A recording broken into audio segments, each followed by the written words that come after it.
Thank you. Okay, so we are going to pick up from Daf Lamed Tes Amud Beis. Lamed Tes Amud Beis. We're almost finished with this parak, and we're gonna be touching on a really a fascinating discussion this morning.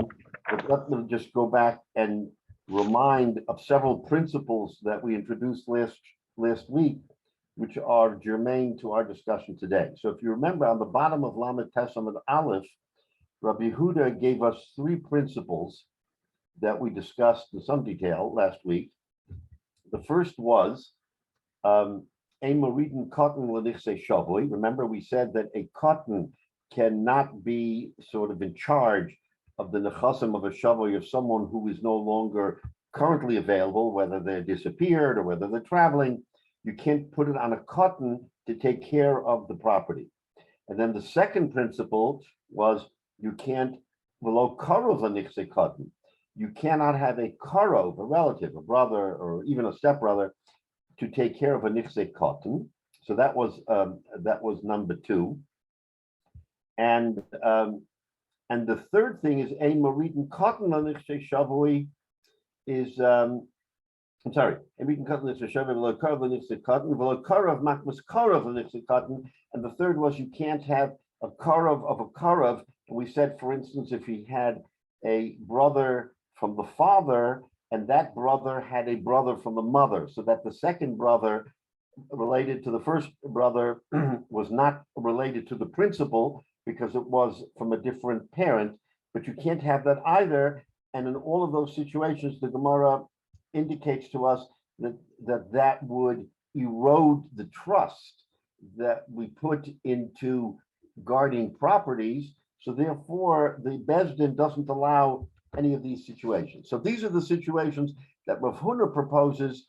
And now, with that in mind, of those kinds of things, we're now going to discuss this Gemara, which is on Lamed Tes Amud Beis. It's about maybe 8 or 9 lines in. The last two words are Hahu Safta. And I think we touched on it last week. I quickly read it last week just to give you a flavor. But now we're going to discuss this Gemara in detail because it really is, you have to keep this in your mind because it's going to go back and forth, but it's a fascinating study. Okay, so what is this Gemara about? And again, when the Gemara gives us these kinds of mises, I mean, l'chayra, they're not mises, they're real events, and whether the Amaroim are in agreement, they put this story in because this story flushes out a lot of the principles that we in the Gemara.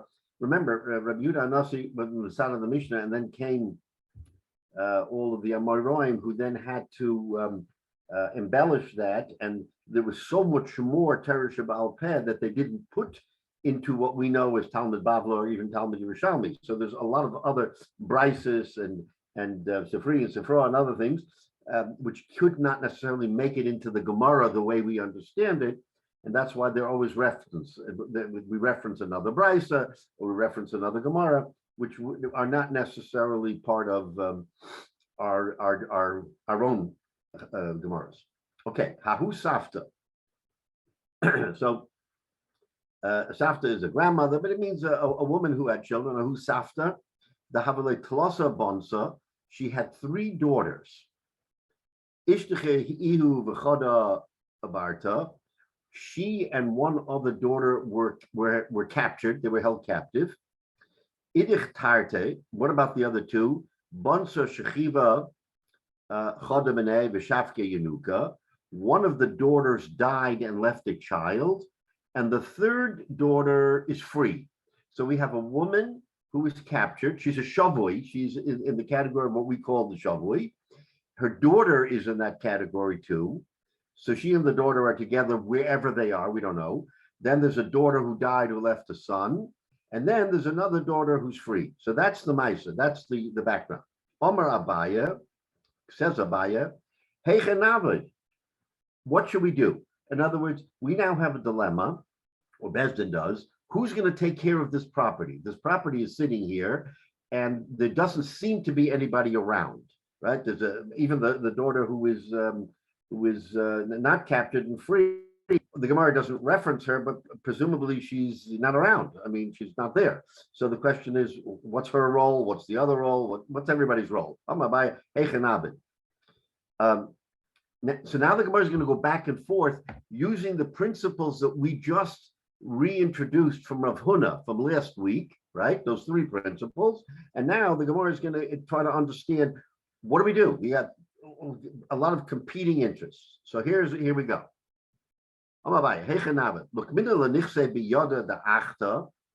Do we put the property in the hands of the one sister who is free? In other words, the one who is wasn't captured but doesn't seem to be around.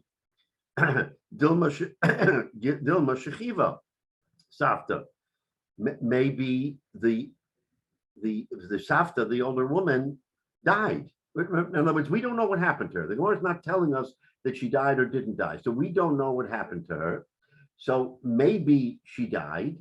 And if she died, then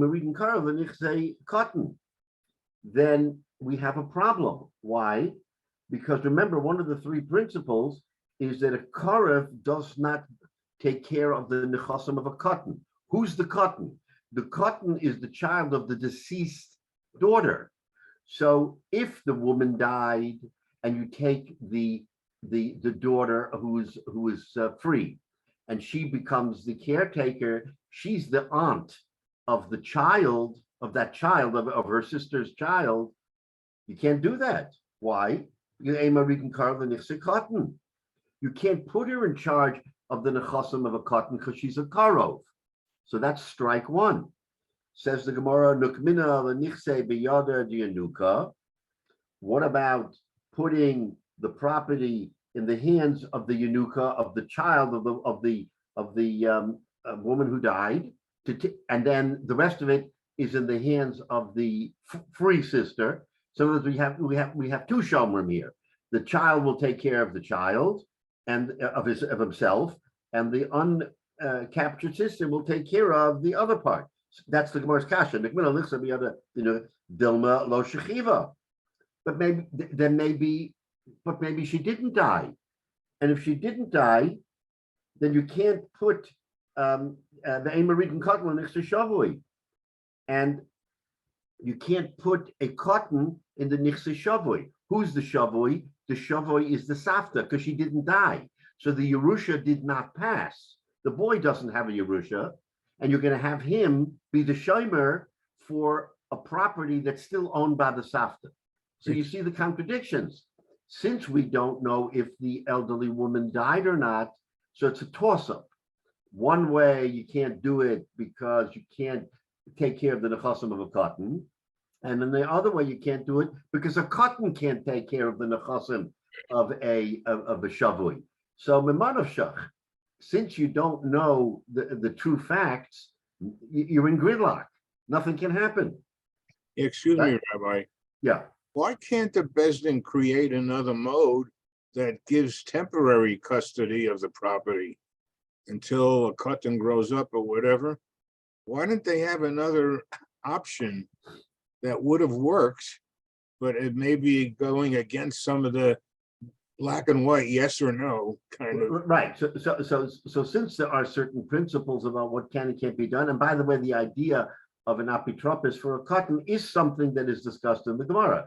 But basically, what this Gemara is telling us is that because we don't know which way to turn, each way has a chesaron that doesn't allow the other to go forward. In other words, a cotton it can take care of himself, but he can't take care of another property. And if the woman isn't dead, I mean, if she's alive, then he can't take care. And then vice versa. If she's alive, then you can't have a relative going, the sister can't go in and take care of. So you're right. So we would have to look for a third alternative. And let's see how the Gemara plays that out. Right. I mean, that's the Bezdin has the option to appoint somebody always in a situation that's not resolvable at this. Right.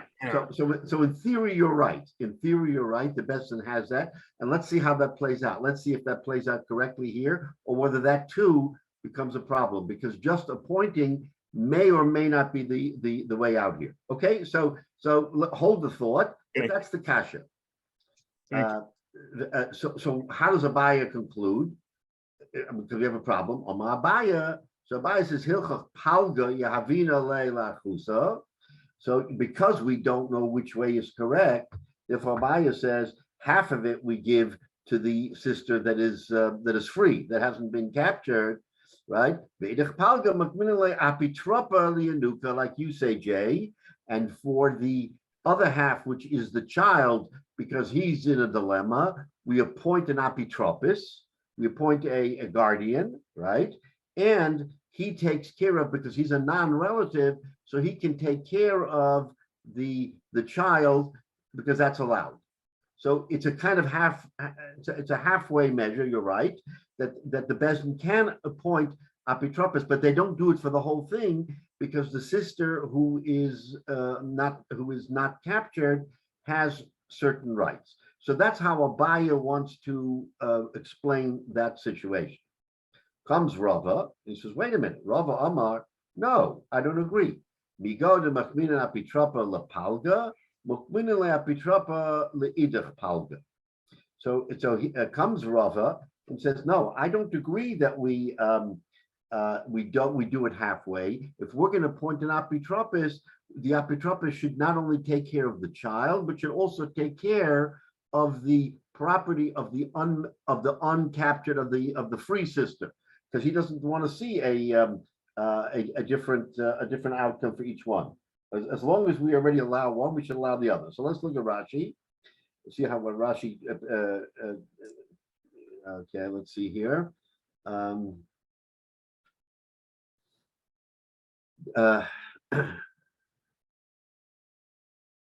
Safta. Okay, so we're looking at Rashi sort of in the middle of the daf. Dilma Shchiva Safta v'yesh l'kot l'chelik behen shehem shelo machmas imo o shema chatzian shelo shema meso shtei hashvuyas.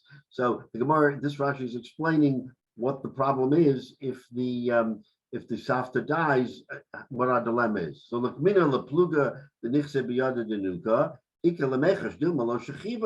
Maybe she didn't die. Like we spoke out, that then the other half would come into play because she didn't die. So we say Palga Yavina La'achsa Mamonavshach.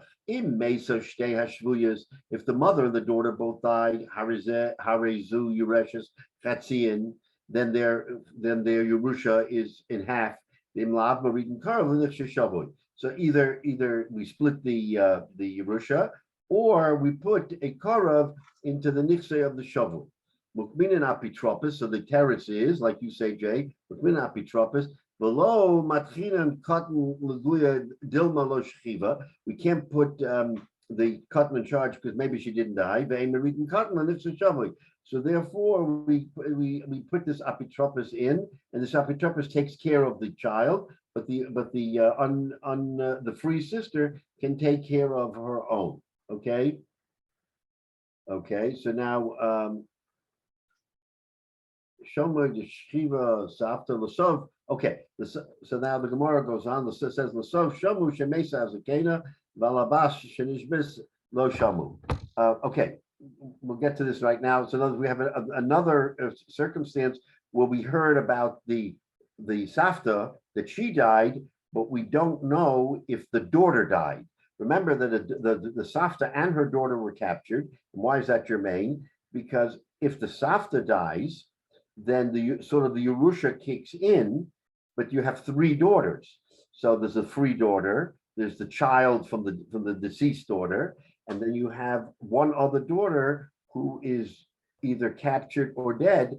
And what happens to her chelik? So who can take care of her chelik? So that's yet another twist in this whole question. All right, so we'll get to that in a minute. So Rava Omar. Migo the mukam apitopos le danka makmina nami apitopos le idich danka. So Rava has a different interpretation. I'm sorry, and I'm sorry, I went ahead. Rava Amma, Rava Amma, sorry, Migo de Mukmina Apitropa Lapalga, Mukmina Apitropa Laida. So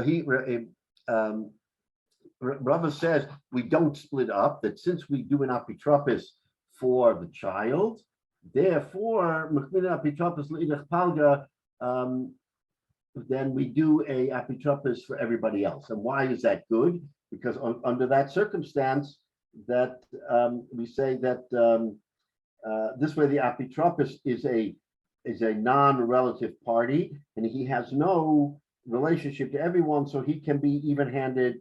That he can take care of everybody. So Rava, I mean, I'm not sure what Rava is really adding on, because we don't need the apitropis of the other sister. But Rava's position generally is what we do for one, we do for all. We don't split up. So, but that's his halach. He says we do an apitropis. Okay. Now here's the next. But he sort of gets closure with his answer. There's some closure, right? Because we have an apitropis, and he waits it out. Right. He waits to see what will happen down the road. Exactly. Right. Now comes the next set of facts. L'sof shamu d'shchiva safta. All right. Now that was the Rashi we were about to say. Shamu d'shchiva safta. So we heard that the safta died. So there is some closure here. And Rashi says, "L'sof shamu shemesa hasakena ba'al haba shenishbes lo shamu." We don't know what happened to the daughter who was captured, and that's important. But we know that she died. So her death triggers certain things. What happens? Omar Abaya. So Abaya says, "Tilsa yavinale la'achsa, v'tilsa yavinale lianuka." Because the woman died, 1/3 goes to the uncaptured daughter because she's a Yoresh. She's a Yoresh, her mother died. Another 1/3 goes to the child because his mother was a Yoresh and his mother died. So now you have 1/3 and 1/3, but there's still 1/3 left from the captured daughter. The Idich Tilsa, and the 1/3 that belongs to the captured daughter, Yavinan Denaka Achta, we take half of the 1/3, which is a 1/6, 1/6, and we give it to the sister who is not captured, because right now she's the Yerush of her captured sister, but the child can't be a Yerush yet, so we hire an apitropis to take care of the 6 that he's allowed to have. Remember, the child can be a Yerush from his mother, but he can't be a Yerush from his aunt, because his aunt is maybe alive, maybe not alive, and a cotton can't go into the nechasim of a relative. So that muddies the water. So we have to hire an apitropis for 1/6, and he gets 1/3. So it's 1/3, then 1/6 goes to that sister who is available, and 1/6 goes to the apitropis. This is all Abaya. Rava Omar, Rava says, wait a minute. Migo de mukim apitropa, the danka, makminan apitropa, the edich danka. So Rava's lishitaso. What did Rava say earlier? That we're going to bring in an apitropis to take care. So we say that since we appoint an administrator, the apitropis ledanka for 1/6, we're going to appoint an apitropis for another 6. So notice the child will not directly inherit. The sister who is free will, but the child will not, because the child, his inheritance creates problems. So we're going to bring in an apitropis for that child. But we're not going, says Rava, we're not going to require the free sister to have an apitropis because she's free and clear. The mother died. She has no connection. She's connected vertically. And vertically, she's free. Horizontally is where the cotton runs into a problem. So for his problem, we'll hire an apitropis, and the sister will be free. So Rashi says, "Tilsa yavinle the hayvade shlish and chosim lazov the shlish the cotton," because certainly 1/3 goes to that sister and 1/3 to the cotton. Danka shochas chatzi hashlish. That's half a shlish. It's danka, meaning a 6. 6 is a half of 1/3. Yavina la'achta memonavsha. Im mesa ha'of. If that sister who was captured died, arichatzi chelka lazu, then she's entitled to half because she's one of the Yarshim along with the child. In Lav, and if she didn't die, Marid and Kara, then we bring a Kara of the Nichse Shavui. So then that's a problem. Ve'idach danka, lo yavina la shema shel cotton, shem shel cotton hein. Maybe, and you can't give that part to the free sister because maybe because if the sister actually died, that one in captivity, the cotton would get a Yerusha, and you can't have a Kara in the Nichsheva cotton. So the free sister can't take over the portion of the cotton because she's also constrained, right? The Ein Maritin Kara the Nichse cotton. Bottom line, you see how complicated the halachas are when you have these three different halachas that Rav Huna brings down, and we have a fact pattern that elicits questions about who died, who didn't die, who's a Yerush, who's not a Yerush.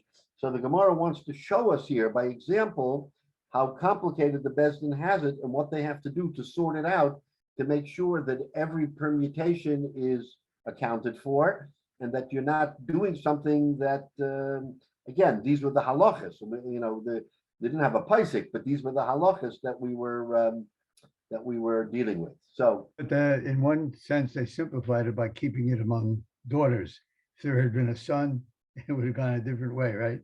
it could have been a different way because it was the daughters and they have different halachas of Yerusha, right? So, but again, we have to account for that because the halacha does give the daughters certain rights. But anyway, it's an example of the complications that Beis Din has to deal with when you have constraints that apply in some cases and not in other cases. So the Beis Din is doing the best it can to sort it out.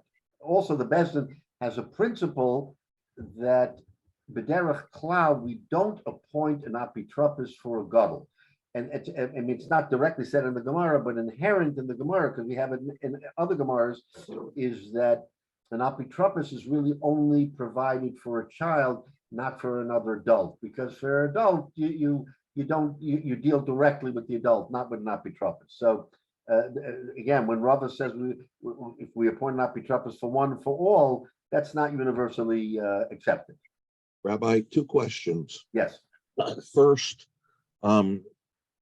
in the case where they're not related and we can't find an individual like the free daughter, right? We don't assume if there's an issue with risk for the property, or whether it's real or personal property, we do appoint someone yes in place. So is this presuming that they know where the daughter is and the daughter doesn't want to do anything? Which daughter are you referring to now? The free daughter. The free daughter. So no, the free daughter, we're not presuming that she doesn't want to do anything.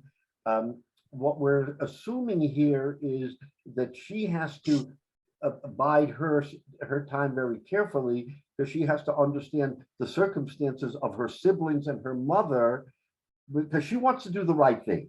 She wants to do the right thing, but also she's being counseled that you got to be careful not to overstep your authority. Your authority, you have certain authority, but your authority is limited when it comes, say, to your nephew, because your nephew, who you would want to protect, is nichse cotton, and you can't go into the nichse cotton under certain circumstances. Only if the circumstances are right can you go into nichse cotton. If not, as much as you want to do the right thing, you're barred from doing it. So she's not shying away from everything, but someone's got to give her counsel to tell her how far she can go and what she can do and what she can't do. What if there's a dependency on the entire property, that everything is interdependent, and somebody, if to protect the property as a whole, somebody needs to step in? Well, again, does that change her activity? It could, because remember, what are we concerned about? That if you remember that for the last few weeks, we've been talking about an underlying concern that someone who is a potential Yerush shouldn't come in and destroy the property by just saying, I'm going to grab what I can while I can, because I may not keep it, and therefore I'm not going to fertilize, and I'm not going to do the things that will help the longevity of the property. And the Gemara wants to say, and the Gemara says we have to protect the property as much as we want every individual to get what he's entitled to. The property itself has to be protected, just like Shvius. I mean, you can't have a cotton go in and just rape the property and then walk away and said, fine, I got mine. So the Gemara doesn't bring that down right here, but that's in the back of our mind, is that we've got to protect the property while we're protecting the individuals who own the property. So in each one of those cases, we have to sort out what's right for this one. Maybe the daughter gets it because she's not going to be all consuming, but maybe the child will be all consuming. So the child has to be the one who has to be held back from now, if he takes his own portion of the property and he's entitled to it, he can do what he wants with it in theory. I mean, he can eat it up and not have to take care of it. But to give him something that he might get later, but if he gets it now, he will destroy the property. The Gemara says we can't do that. So we have to be, therefore, that's how the apitropis comes in, because the free sister can't go in because we're afraid she'll take over the property and claim it as hers. So we've got to constrain her. This way we bring in apitropis who has he gets paid like a sharecropper, like an orus. He does his thing, but he preserves the property. So it just adds another wrinkle, Michael, every time you look at a different fact and you want to throw in another fact, that just adds another wrinkle. But this seems to be in isolation. So this is worried about Yerush and how the divide comes. So for the cotton, you appoint someone to represent his property, but it's not clear which part of the property is his.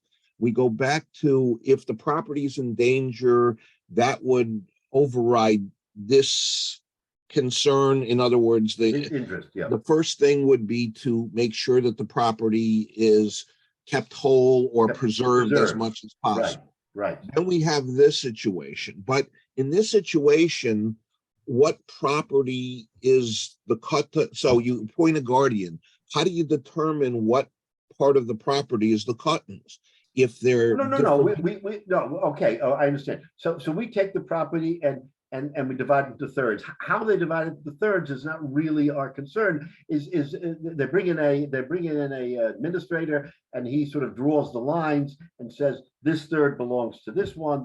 That's your question, right? In other words, but it's following that is the interdependency of each third. So if he has to do something for the minor's third and it has an impact on everybody else's for preservation, he has the ability to do that, correct? He has the ability to do that. But we're making an assumption here that the property is one field which is fairly equal in its richness and fertility, and however we would divide it, we would not be shortchanging anybody. In other words, if we divide it this way or this way, each one's third would be roughly the same to the other third. So we're not so much worried if we give the cotton this third. But you're right. If his third impacts the other one's third, then that has to be something that the apitropis has in mind, because he has to make sure that the third of the one person is not somehow impinging on the third. But we're going to take for the assumption that each third can stand on its own and is equal to the other third, that no one is going to get an advantage over somebody else. Yeah. Right. I mean, a simple example might be if you have some sort of building on there, a barn, either for storage or for threshing or something. So as one field, it would get used by all of it equally. But when you divide it up, you got to pick one. And I guess maybe you might give one part a little bit more to compensate for not having the building, but it gets complicated. And that's part of what the Bezdin has to do, is that they have to evaluate each third and say, are they totally equal, or are they somehow unequal? And we have to do an evaluation and say that the barn is worth such, so therefore he gets a little bit less land because he has a barn or something like that. Right. But those are the niceties of this that we don't have to really parse, because we're going to say that the Beis Din will do the right thing for the three of them. The larger question is the when and the how. In other words, how does this all come together? So ultimately, we have a machlekes between Abaya and Rava, and Abaya wants to find a way to make each one sort of get what they're entitled to, and Rava sort of sweeps the whole thing together, and he says, you know what? If it's good for the goose, it's good for the gander. If you have an apitropis, you have an apitropis. So let's not, in other words, from Rava's standpoint, let's not make it more complicated than it needs to be, because we can view this as sort of one size fits all.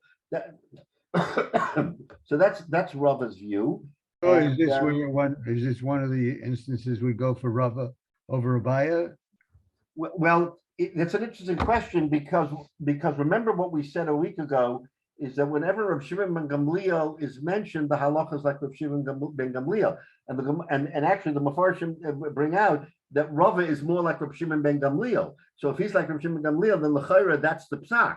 The psak is like Rav Shimon Gamliel in most of these cases. Therefore, l'chayra Rava would be the pasuk here that we would follow, because he's like Rav Shimon Gamliel, so that we would bring an apitropis to and there's a certain symmetry to that too, by the way, is that if you have an apitropis, he comes in and he's sort of in charge, so we know that there's one person who knows everything that's going on, and we're not sort of worried about what's going to happen here today and here tomorrow. So there is a symmetry to that, and it makes sense. So okay, so that's that sugya of the safta. Now we'll go a little bit further, and we'll say that something similar to the story of the safta, also related to this halacha. Mar bar Isik, Mar bar Isik also lay acha mebei chazoi. So he had a brother, a sort of a long lost brother who we'll see he didn't know about him. So this brother came to Mar bar Isik, Amalei Polygli, and he said, you're a Yerush from our parents. Split it with me. Yeah, I'm entitled to a chelik of the property, and you should split it with me. Long lost brother. Okay, Amalei. So Asik said, Lo yadanalach. Who are you? I don't know from you. Where did you come from? All of a sudden, you come out of the blue and tell me that you're a brother and that you have a chelik here. So what do we do? Also, the comment of Rav Chizda. So they came before Rav Chizda. Amalei. So Rav Chizda said, Shaper Kamalach. He said to the lost brother that Mar bar Isik was right when he asked you who you are. In other words, it's kind of like Hamoitzi Mechavero. Who are you? Why? And he brings a brayah from the pasuk in the Torah that we just learned when we read about the Mechiras Yosef. Shenemar, Vayaker Yosef es Echov. Yosef recognized his brothers, Vehem lo hikiru, but they didn't recognize him. Remember when the brothers came, they didn't know who Yosef was.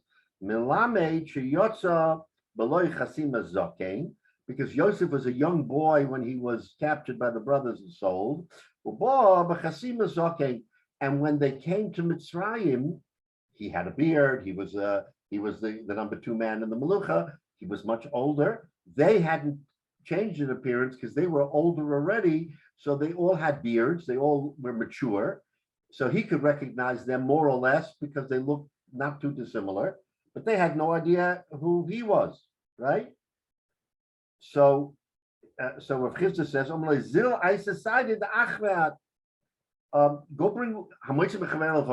go bring witnesses that you are the brother. Somehow you want a taina from Mar bar Isik, bring witnesses. Amalei Isli Sade.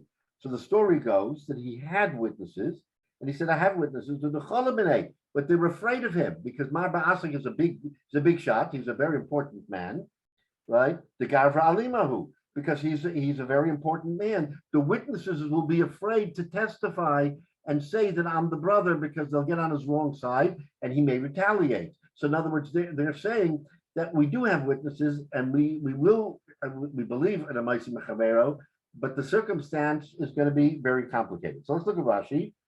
Also, le'ahan bechuzia, shahalach aviv lebechuzia v'noser sham v'yoldalo ezeh. So in other words, it's a half brother, okay? Or she went later on and got married. B'chaza Maria Lekan, aviv. So he came back and he said, I want to claim my inheritance from my father.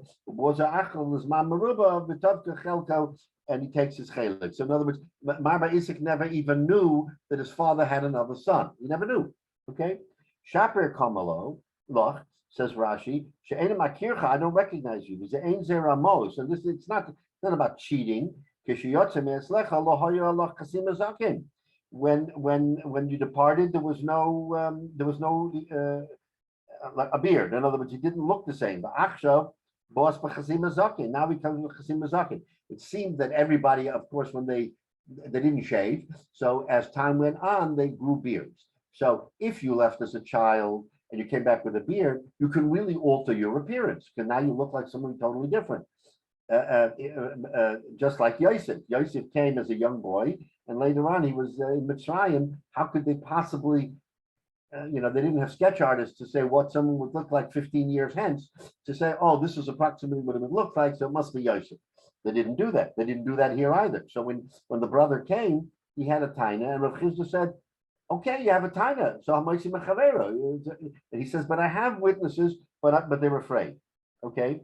But Yake Yosef is Echov, says Rashi, Kishiyotza Mehem, Oyukulam, Chasume Zaki, Behem Lo, Hikiruhu, Yosef didn't have a beard. So says the lav achahu, the lav achuchahi. Oisam edim sheyesh lo lezeh shebo misham makirim bo mishu bo atov yaidu she'enu ben avicha or bikesh edim acherim. Okay, so that's the ma'isa. The ma'isa is that he said, I have witnesses, but they're afraid to come because they're afraid that they will be retaliated against. Amalei lididei zil and Isasad the lavachuchu. So we had this once before in the Gemara that because of the stalemate here, Rav Chisda said, you know what? Because he's saying what he's saying, and he's saying they're witnesses, but they won't come forward. So Rav Chisda said to Marba Asik, you go bring the witnesses. In other words, he's flip-flopping who should bring the witnesses. First, he said that the brother who's coming from out of town, he comes and says, but wait a minute, I don't have the wherewithal because I'm afraid no witness will come forward and testify for me. So he goes to Marba Asik and says, okay, if these witnesses in fact do exist, you bring them. They're not going to be afraid of. I mean, they'll listen. You're the Rosh Hashanah. You're the main man. So if you're saying testify, they'll testify. So he flip flops how to do this, and we saw this once before in the Gemara. Is that when we say and somehow you're at a stalemate, then we flip it to the other side and it said, and it's now on you.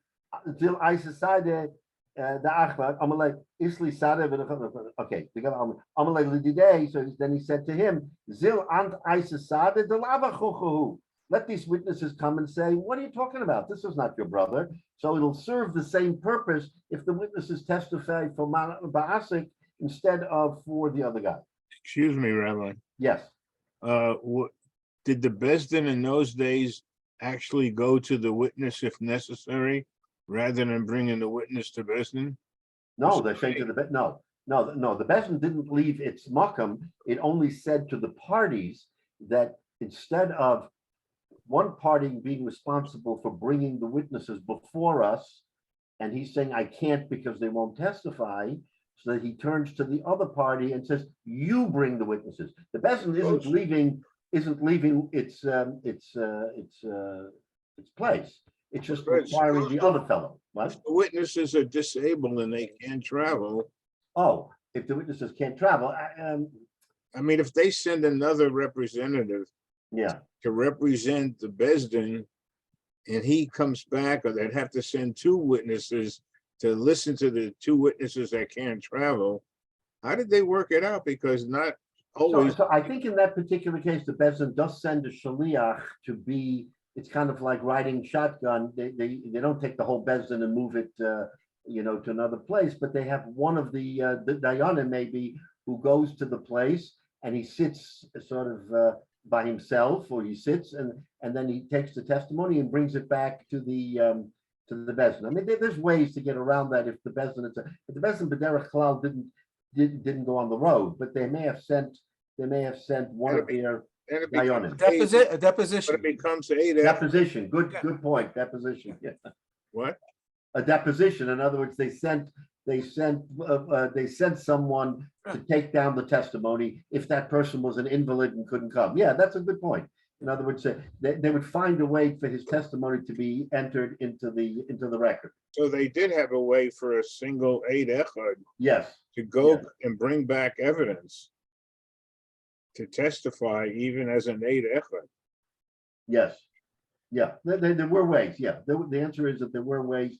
It wasn't stuck. They weren't stuck. They found how somehow to make sure that the truth came out. So Rabbi, I have trouble with this situation. So you have someone who's coming in and asserts that, hey, I'm the long lost brother. I have a Brother. right to this inheritance. And they say to him, okay, produce witnesses. And he says, well, my witnesses are scared to come before Basin. They're intimidated by me. You provide witnesses that I'm not the long lost brother. You have the assertion. How can you shift that responsibility to the other side? So in rare occasions, that's a good question because we had this once before. In rare occasions where the Bezdin evaluates the facts and says, you know what, this is a delicate situation because in this community, it's almost like lahavdil. It's almost like when there is an egregious event in a particular area, the attorney comes in and says, we can't get a fair trial here. We need a change of venue, right? What's a change of venue?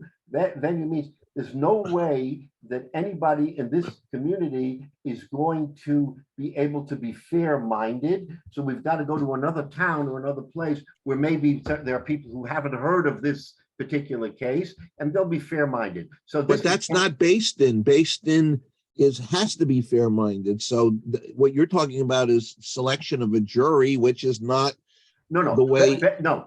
Your Bezdin has to be fair-minded, but the witnesses will be too scared to testify. You're right. It's an unusual situation, but this Gemara is giving us an unusual situation by saying no, it's not the Bezdin. Bezdin is fine. It's that the witnesses will be afraid to testify here, so we've got to move them to another location where they can in other words, not move them to another location, but basically flip it and say that Marba Asik, because everybody will listen to him. He's the big man. That he should bring the witnesses because no one will be. Everybody will be telling the truth when he comes and says, "Tell the truth." Otherwise, a witness protection program back then? there was it was a witness protection program, but you're getting the idea is that it was such an all-powerful thing that the Marba Asik must have had so much reach and control that people would be afraid to testify against him. But if Marba Asik came to them and said, I want you to tell the truth, then they would tell the truth. Good, bad, or indifferent, they would not hide the truth. In other words, this Gemara will really show us that the witnesses won't lie. They won't say something that isn't true, but they'll be afraid to say anything against Marba Asik unless Marba Asik comes and tell them, I want you to tell me the truth. I don't care what you'll say. What you'll say will be the truth, but you must speak the truth. They're afraid to testify. So Marba Asik is the one who has to elicit the testimony, even if it's against him. That's what the Gemara is saying, that even if they're going to say something that he doesn't like to hear, but at least they will say something. If the other guy wants to bring the witnesses, they're going to say, thanks, but no thanks. I don't want to come to Bezdin. But if Marba Asik tells them to come, then they it's a little bit odd, right, Michael? Because all of a sudden they're going to tell the truth because Marba Asik asks them to tell the truth, but they won't tell the truth. And if that's other the guy- antithesis of based in. You have to tell, you're taking a shavua, you're to tell the truth. I mean, that's Right. So that's a very good point. So the only thing I will answer is that the difference between saying the truth or shtika, not saying anything, that's what we're talking about. It's like saying taking the fifth. I don't want to say anything because what I say, when I say it, it'll be the truth, but I don't want to say it. So the Gemara says, okay, if the other fellow can't get him to say it, then make sure that Marbar Asik gets him to say it. The truth has to come out, and the truth will come out, and the witnesses themselves aren't going to lie, but they have to be compelled. How will they compelled? Because Marbar Asik is going to tell him, tell it. Don't worry about me, whether you're telling against me or not. I want to know the truth. You got to speak. You can't take the fifth. That's kind of what we have to think back to the time of the Gemara. There was no taking the fifth, but there was shtika where they were afraid, not because of the fifth, but because they were afraid. So, but if the guy who is the kingpin here tells them, don't be afraid, say what you have to say, and let the chips fall where they may, then the Gemara says, okay, fine. It's again hard for us here to think about how that played out, but that's the way it played out in Bezdin. The Bezdin couldn't force him to say it, so they said, Marba Asik, you force him to say it. So the Gemara goes, let's just go a little bit further in the Gemara because it's interesting how this comes out. So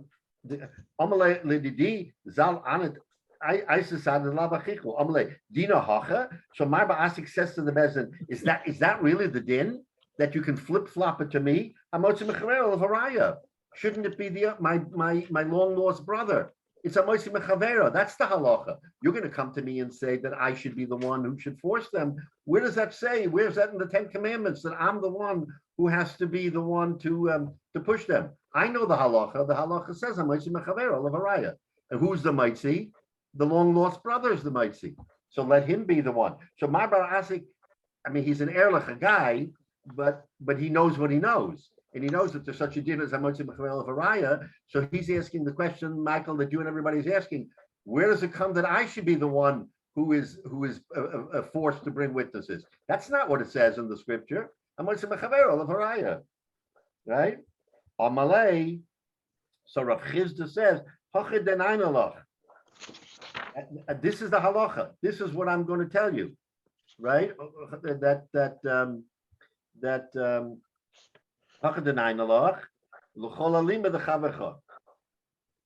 In other words, I'm going to tell you that you're the one. It's true. Right? But if there is someone who comes and says, I'm afraid to testify because I'm testifying against an important person, then we're allowed to do that. So the Bezdin basically is dropping a footnote on its own halacha, right? And saying that we're going to allow this to be. So this is the first time we hear that. We know how much mechavel of araya. So why should this be? Says the Bezdin. We're going to make it be that way. In other words, we're going to make it that if the circumstance is where the witnesses will refuse to testify, then we're going to make you be the one to bring them to testify. And that's what the halacha is that, but Bezdin is creating that particular case. So then Rav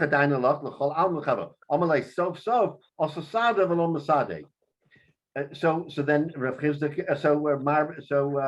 Marba Esikem, he says, but at the end of the day, I'm going to bring them and they're not going to testify. What good is it? In other words, so he's now having a taina with the Bezdin. The Bezdin is saying the onus is on you. And he's saying, what good is it? They're going to be afraid of me and they're not going to want to testify. So what have we accomplished here, right? What's the point? Amalei tarta lo avdei. So this is the chiddush. The Bezdin says both they won't do. In other words, the sof also sade the achvahu. They won't do both. They won't both come and not testify. If they don't come, they don't come. But once they come, they'll testify. So if you, Marba Asik, push them to testify, then you can't give an answer. Oh, what good is it? They won't testify. They'll be afraid. No. He says, once they come, sof also Sade, and they came to Achvahu, and they said it was his brother. In other words, so what we learned from this is that A, the Bezdin has the right to make that change from Amotzi Mechaver Olav Haraya, to say that if the circumstances are so powerful that the Motzi can't get the witnesses to testify, then we flip-flop. My Asik will say, what's the point? They're afraid they won't testify. They're afraid. So the Gemara says, no, they're afraid.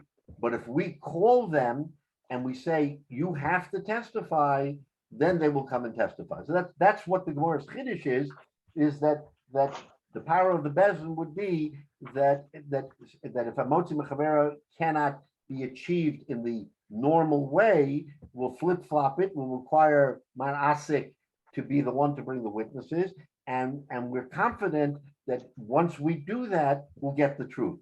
So we saw, and they came and they testified.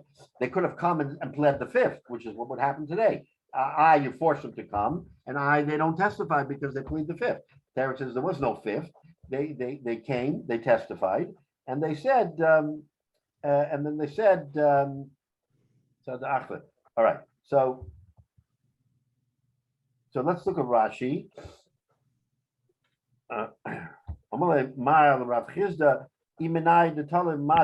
What ta'elis will there be if you bring him? So he said, Ella Kamosi. They'll only testify like to me, because they're afraid of me.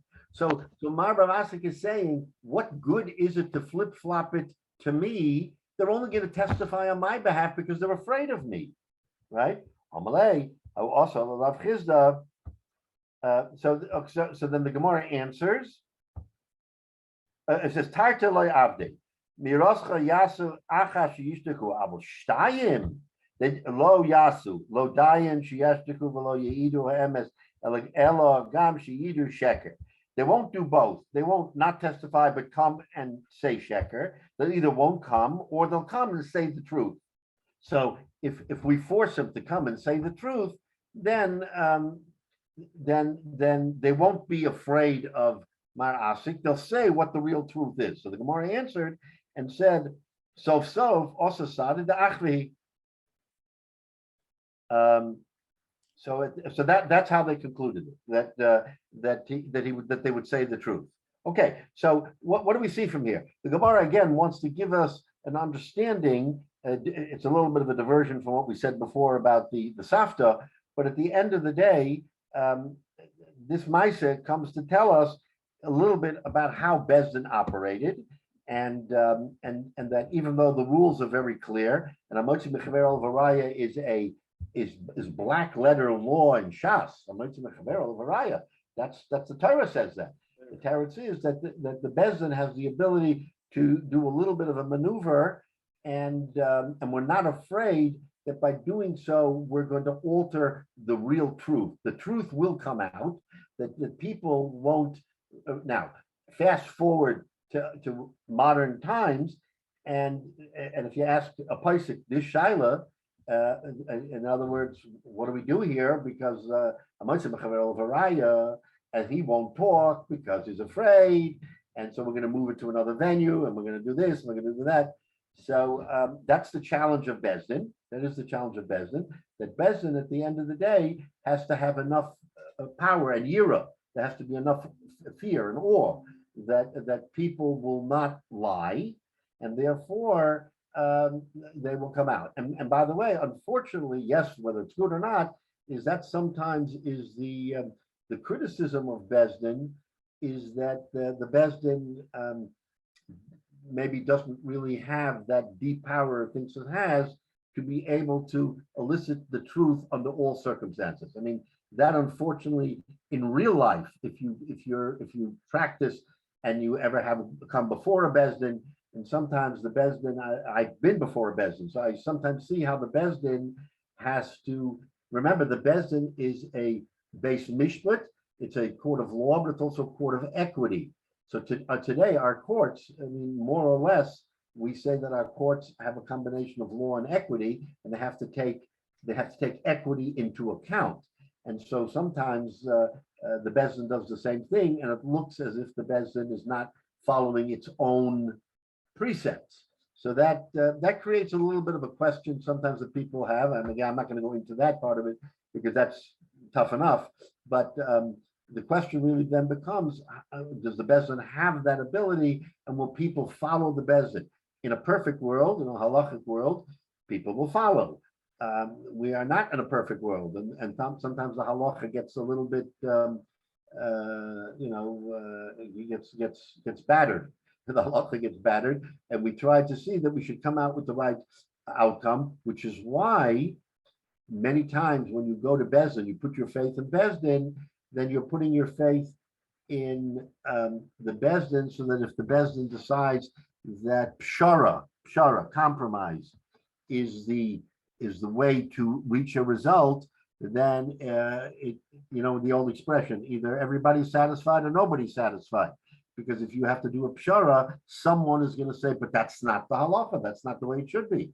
But again, that's today's Beis Din, is that they have that ability to take din and rachmin, as it were, and balance them together and come out with an equitable solution, which from the outside in may not look that. So this whole Maisa with Ma'aber Asik gives us a clue of how the Beis Din would operate. So Mitzvah Shem, we'll hold here. So we're coming close to the end of the parak. Hopefully we'll be able to finish that parak next week. Again, this is a little bit of a diversion from the Maisa that we had with the Safta, but still it gives us an understanding of how Beis Din operates. And again, we may have some questions at the end of the day, but we have to appreciate that the Beis Din has a very, very difficult task, whether it's in the case of the Safta or in the case of Ma'aber Asik, of how to balance all of the interests and make sure that everybody is, what do they say? If everybody's satisfied, everybody's not satisfied, you get the right result. So that's kind of the halacha here.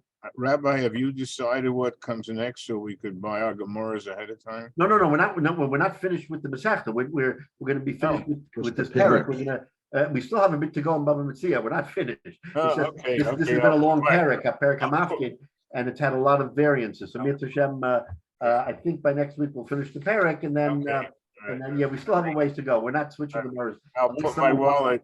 Yeah, My wallet. Not the back in my parak, just pocket. this. We're not going to finish the parak right now. We're going to finish this Mishnah.